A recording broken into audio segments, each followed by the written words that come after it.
Goedenavond, dames en heren. De in Londen wonende Joegoslavische pianist Ivo Pogorelich is op zijn 25e jaar een van de bekendste pianisten ter wereld. Hij zelf noemt zich de allerbeste pianist ter wereld. Hij heeft op het ogenblik een tournee door Nederland. Morgen nog een laatste recital in Groningen. Nu hier, Ivo Pogorelich.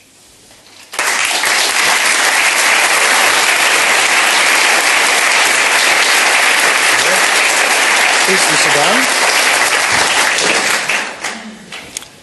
I wanted to ask the public for absolute silence because I understood that you don't like coughing audiences, but you needed the applause too, so... You mean while we talk or while I play?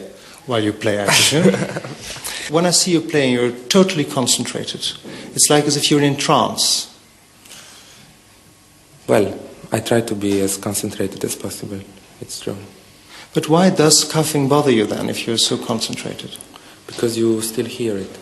I think that coughing is something which doesn't have to do with the state of health of the public, but with the discipline of the public. Mm-hmm. Now, who's your favorite pianist? I don't have favorite pianists as such, or those who are my favorite, they died. Glenn Gould?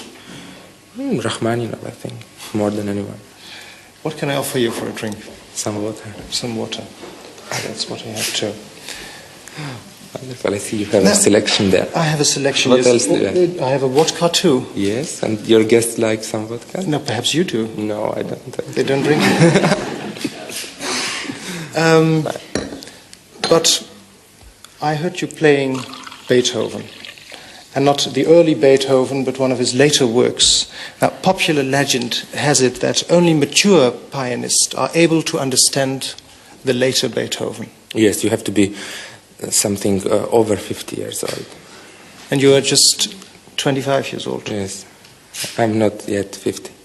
Well, I suppose that piece of music is a piece of music which is performed quite often by many pianists. I don't believe that the audience can always enjoy that piece because it first of all takes an enormous amount of, first of all, spirit to bring it out, to really reproduce it, because to reproduce that sonata is not all that easy. And I suppose that is where the major problem about interpreters and that sonata is, that it is not for everyone. Well, regardless of age, I'm afraid. It more, in my opinion, has to do with the capability of an artist to take that piece and to reproduce it, to recreate it. And you're sure you have that capability? Well, I tried, you know. Because people say that, let's say, modesty, you consider that as a sin somehow? Well, you see, I prefer to be modest because I can afford it. And arrogance too? No, not at all. There are pianists who protect their fingertips when they're not playing with adhesive plaster. What do you do to protect them? Beautiful instruments. Nothing, I just think I have to be very careful when I cut my nails, and that's all. You lived away from home from the age of 11 onwards. And so does a piano for you respond to human feeling? Well, these soft ivories. Soft and slippery. Yeah. Well, I don't know. You see, it somehow happened that my parents wanted me to play the piano, and I remember that I also tried to play the violin, which wasn't successful at all, because as a child I was much favoring symmetry of any kind, and for me it wasn't understandable why the violin you have to keep in one hand, and then, you know, why is it not like playing the same with two hands, like the piano? And so the lessons weren't at all successful. And then, certainly from the time I was in Moscow, from the time I was 11, 12, I got into the situation where everybody was at that moment better qualified, better prepared for, just capable of doing more on the piano than I was.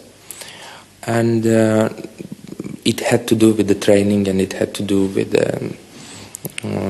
specific attention the piano had in lives of those children there. And so I adopted that. I adopted the piano as something which I had to do, and that's all.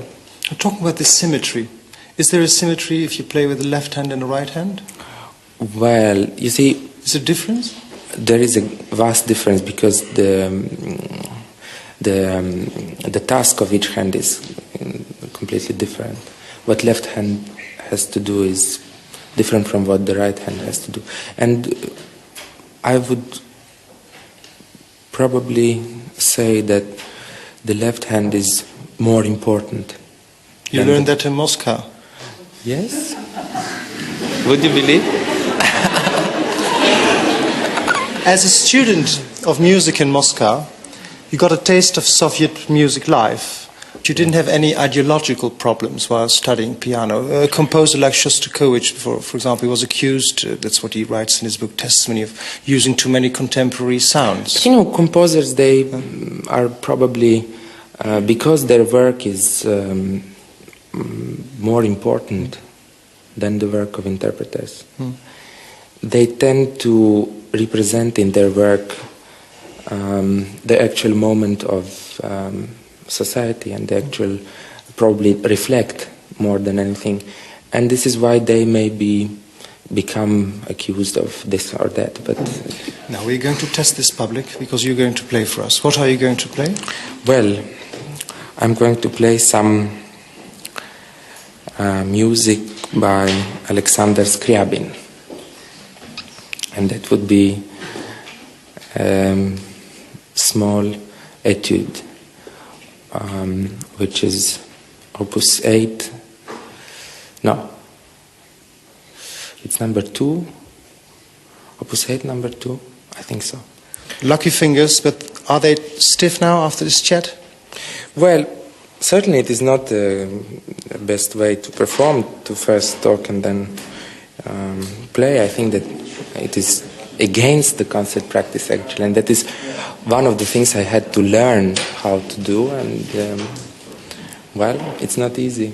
It's like, I would compare it to, imagine you open the door and then a woman who makes the laundry comes in, and you have everything clean at home but just one handkerchief, and you say, oh, please, there is one handkerchief, would you mind? It's like when you invite me and we talk, and then you say, would you mind one etude by Scriabin? Perhaps I need it when you play.